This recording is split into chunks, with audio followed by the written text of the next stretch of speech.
Hey everyone, welcome back and happy Sunday.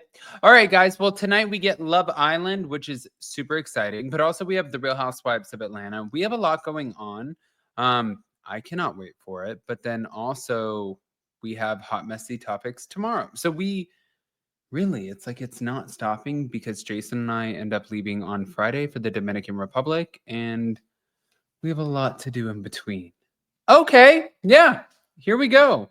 I mean, I feel like I can't catch up, but that's okay. So we're back to talk about the Kristen, the Lisa Vanderpump, and the Scheana of it all. So before we jump in, if you guys have not, go ahead, pop off in the comment section. If you're not subscribed, get subscribed.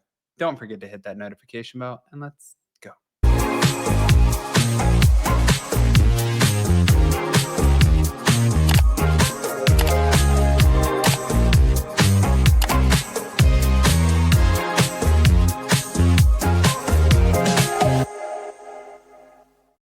All right, guys. So we know that Kristen Doute and Lisa Vanderpump have had quite the wild ride. I think ever since she was probably fired. I think honestly before that. But let me just go through the main points. That way you guys get to see what I'm talking about.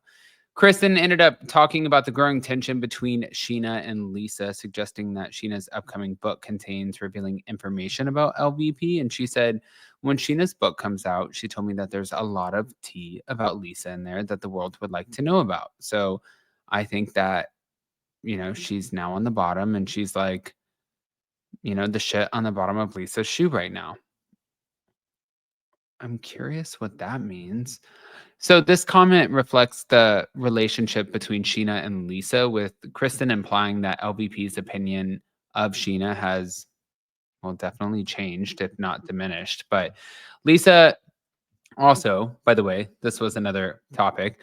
Lisa Vanderpump encouraging Ally Lewber to reconcile with James Kennedy. Kristen expressed her disapproval after learning that Lisa allegedly advised Ally to reconcile with James. And this was after the DV arrest, the domestic, well, you guys know. I just don't want to say it on YouTube and get in trouble. But she said, unfortunately, I'm not surprised. I actually heard it right before Nick and Natalie's podcast came out. But she did praise Ally for prioritizing her well being, saying, I'm really proud of her for putting herself first and getting out while she can and not wasting the next 10 years of her life. But now there was another part that was discussed. It was the tumultuous relationship between Brittany and Jax. And Kristen's pretty clear about this, even though we saw her film with Jax this week. She said, Brittany will always be my number one.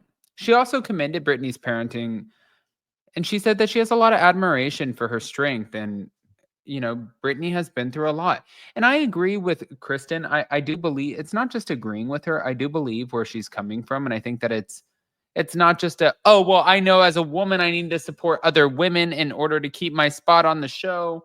I think that if you had to choose between supporting Brittany or Jax, unfortunately for Jax, people probably aren't going to choose you. But when it comes down to the wedding plans with Luke, Kristen did share that her and Luke, that they plan to get married after the birth of their child, their first child, because she is pregnant right now. And she said that they've had about 3 weeks between engagement and pregnancy. And I think that she probably wants to take time. And she said that she also didn't really get any time to enjoy being engaged, which, yeah, this really has it's been like a bullet train, I would say. If you think about it too, because imagine you're on a TV show, you have, like you have the pressures of filming, everybody is wanting a storyline out of you, then you get engaged. That's probably also due to filming, but I'm sure that he would have, like asked you to marry him otherwise. But then you have that pressure, and then all of a sudden you find out that you're pregnant. It's like boom, boom, boom, boom, boom. And to be honest with you, I think that Jason and I know this really, really well. Yeah, it's when you have so many things happening at the same time, it gets very exhausting. And so I get that, and I get what she's saying. But moving on to season 2 of The Valley, she described it as more intense than last season. She said, in the first 2 minutes, my jaw was on the floor, and, I'm kind of surprised at what we filmed. I think that after watching only 2 episodes so far, and we still haven't seen Lala, we haven't seen Scheana. I mean, we heard from Scheana, but not a whole lot of Jasmine Good. We have a lot of story left to tell, and I think that the first 2 episodes that they really wanted to heavily focus on Jax Taylor and his sobriety issues, but I am curious. I'm curious on how this is all going to play out. But hold on. Now there are clips, and I'm going to play them. Starting here. Bittersweet. Yeah, but Mostly sweet. I'm excited to watch the season of The Valley. Yeah, it's sort of like it's crazy how much that show is so just similar to Vanderpump Rules. I know they were trying to create like a, some difference in it, but the transitions, the music transition, everything is like the exact same. It's like similar. This is basically just what we wanted our show to eventually become. At one point, that was the direction. Which is what pisses me off because like Jax was like, I created this show. I'm like, bitch, we've been this was in talks like years before this. Like this was like gonna be a thing. Like you didn't create anything. Well, I mean, he was instrumental in it, but listen, let's not give him. I'm never gonna give that man credit. Yeah. For anything.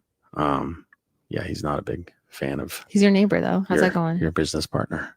He is my neighbor. That was not by choice, but he's actually been really sweet, quiet. I never even see him.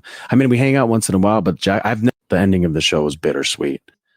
He's not a big fan of your business partner. What? Okay, more. There's something about Scheana. Yeah.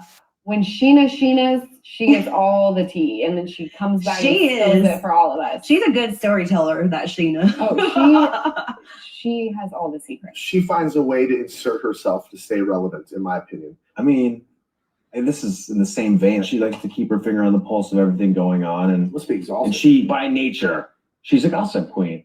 She always knows everything going on with everybody. She's the first to know. She's got a lot of little birds out there. It just comes down to like, she's so interested in what's going on. She just loves it. And she wants to ask. She'll just ask you straight up. She'll ask the questions. Scheana has more time in a day than everybody else. Like, so Scheana works hard. She's a great mother. She's, she knows what's going on with everybody. And she keeps up with her friends like no other. Like she's just always on the phone all the time. She communicates with people like no other. Like if she was a personal assistant, she'd communicate with everybody. It's impressive. It's not beneficial for her. She won't be around. That's in my opinion. I can see that. If it's not benefiting her or keeping her relevant, she wants no part of it. There's something about Scheana. Oy, oy, oy. Last but not least. The amount of shit I paid for men who weren't even my boyfriend. Oh, God. Like Adam, Spot, Penguin. Oh, really? Yo, I used to pay his rent. What? Because he was like, I'm going to have to leave LA. I can't afford to stay here anymore. And I'm making that season 7 money. It was great. And I was like, I got you, boo. How many months did you pay his rent? I don't know. I don't want to think about the thousands of dollars I gave him that he said one day he'd give me back. And have you ever bought someone like a car? The amount of shit I paid for. Oi. All right, guys. Well, I mean, that was a lot. Between the Kristen Doute, the Jax Taylor, the Scheana, the spilling of the tea. And what does Jax have against Ariana Madix? I would actually really like to know what that story is, unless, I mean, honestly, she probably said in one of the interviews, like, hey, I think that you're an asshole, which could have been possible. I don't know. I want to hear what you guys think. Guys, don't forget that we are going live tomorrow for Hot Messy Topics with Ashley and Amani from Taste of Reality at 12 p.m. So I love you guys, and we'll see you so very soon. Bye, guys. See ya.